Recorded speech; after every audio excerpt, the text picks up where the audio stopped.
Hey guys, welcome back to Sweet Red Poppy. On today's episode, we are going to be sewing a few different surgical masks. With surgical masks at an all-time low, hospitals are asking those of us who sew if we can make fabric masks. We can make such a huge difference in this type of need with a really simple project. In times of emergency, the CDC allows fabric face masks to be used when a shortage takes place and all other options have been exhausted. I want to be really clear that a homemade fabric mask does not guarantee someone protection from becoming infected with COVID-19. They are approved by the CDC to be used as a very last resort when all other PPE options have run out. Healthcare providers with handmade masks can use them on lower risk patients, such as cases of the flu, colds, etc., allowing the N95 masks to be reserved for emergency cases and high-risk patients who have tested positive for COVID-19. In some situations, nurses and even doctors are layering a fabric mask over their N95 to give the mask a little bit more longevity. So let's go ahead and get started. Something that's important to note, when we're sewing this, you should be using a tightly woven 100% cotton. If you're not sure what a tightly woven cotton looks like, go ahead and hold your fabric up to the light. You shouldn't be able to see through it. Please make sure that you're pre-washing your fabric with a mild detergent and no fabric softener.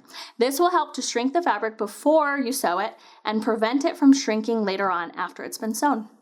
All masks should be washed and sanitized by the hospital before being put into use.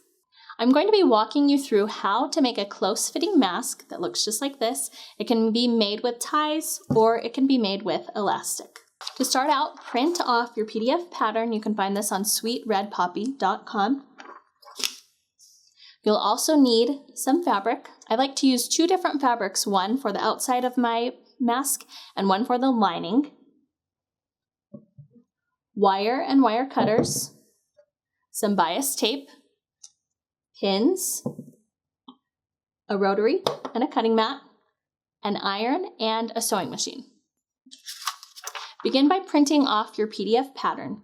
Download the pattern to your computer, open it up, and then print it at 100% scaling.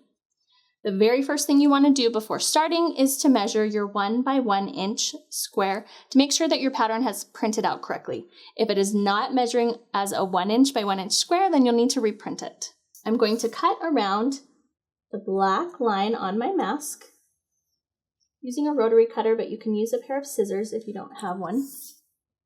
I'm going to lay my cotton fabric out in front of me.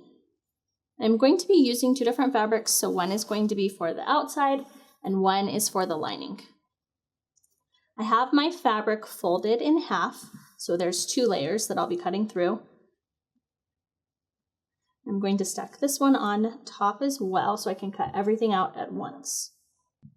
I like to put a pin right down the middle of my pattern, just keep it in place while I'm cutting.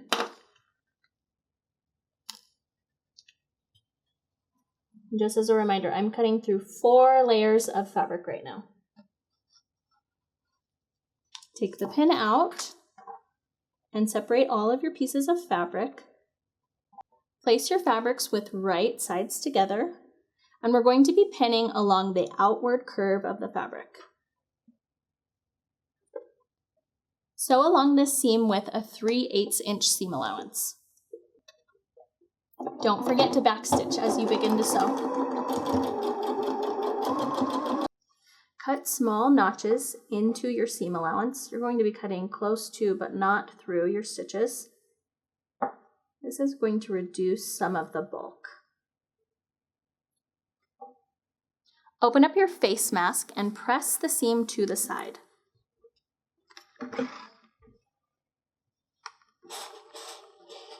You want to press your seams in opposite directions. So the outside of your mask should be facing left and the inside of your mask should be facing right. Now you want to prepare either your elastic or your bias tape. If you're using elastic, you'll want to cut 10-inch long pieces, 2 of them, or if you're using bias tape, go ahead and cut 14-inch pieces. If you're using elastic, this is what the placement will look like. You'll pin either side, and you'll repeat the same process with the bottom piece of elastic. So you'll pin those in place 3/8 of an inch from the corner, the top corner, and then you'll be placing your lining on top. I'm going to go ahead and use bias tape on this one. So I want to measure 3/8 of an inch down from the top. That way this won't get caught in my seam allowance. Using bias tape, you want to neatly fold up your bias tape and pin it into the middle of your mask, and that's going to keep it from getting caught in your seam allowance while you're sewing. Place your lining fabric on top with right sides facing together and pin around the outside of your mask. I like to horizontally place a pin along the bottom of my mask, and this is just going to serve as a visual reminder not to sew over this area, about 3 inches, and that's what we're going to be using to turn our mask right side out. I like to make sure that my seam allowances are offset so they're facing in opposite directions. And then I place a pin right along that seam allowance.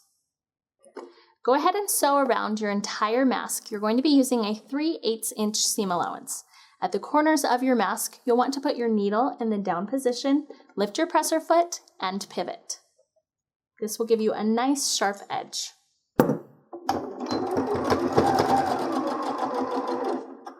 I'm leaving my opening right here about 2 to 3 inches. Don't forget to back stitch at the beginning of your new seam.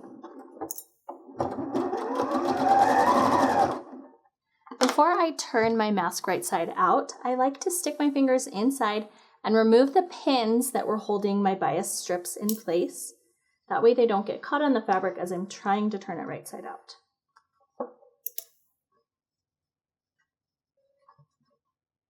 I'm also going to add my wire nose piece at this point. The next step is optional. I'm going to cut a length of wire to create a flexible nose piece for my mask. This will help you to get a really nice fit around your nose.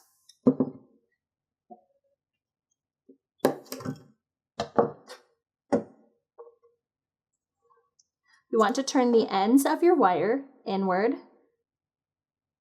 And what this is going to do is just prevent the wire from poking out through the fabric or poking the person who's wearing it. I'm going to place it right along the middle of my seam allowance.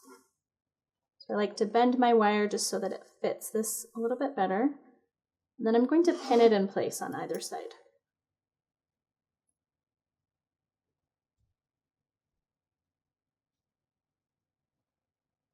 Using a zigzag stitch, I'm just going to go back and forth over the top of this wire to secure it in place.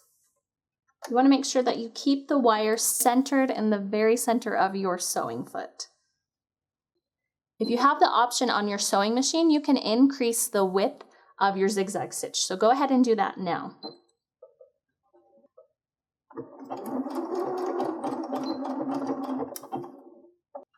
Now it's time to turn your mask right side out. I like to pinch one side of my metal and pull it through. That way it doesn't get bent in this process.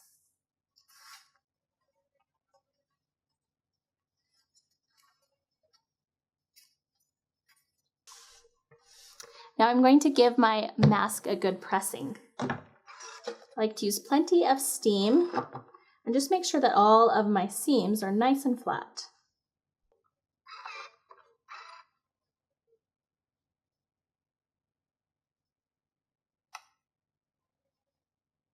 Next, I'm going to be stitching my bias tape closed. If you're using bias tape, go ahead and open up the end, fold it backwards onto itself, place a pin through the end. You're going to sew a seam along the short side.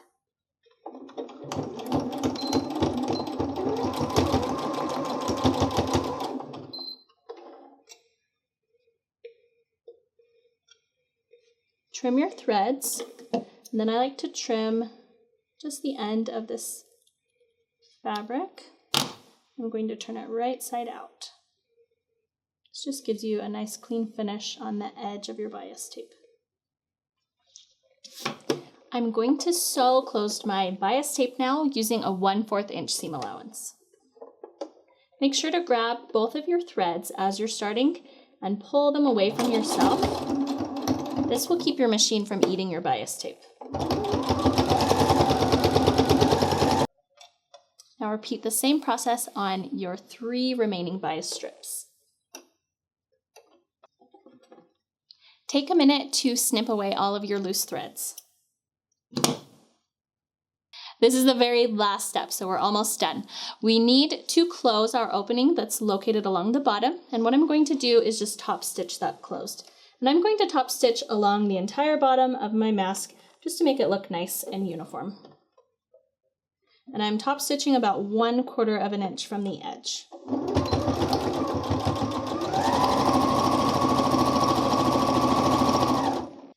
And now our mask is complete. Thanks so much for joining in and sewing masks with us today. Make sure to contact your local hospital and see what they are in need of.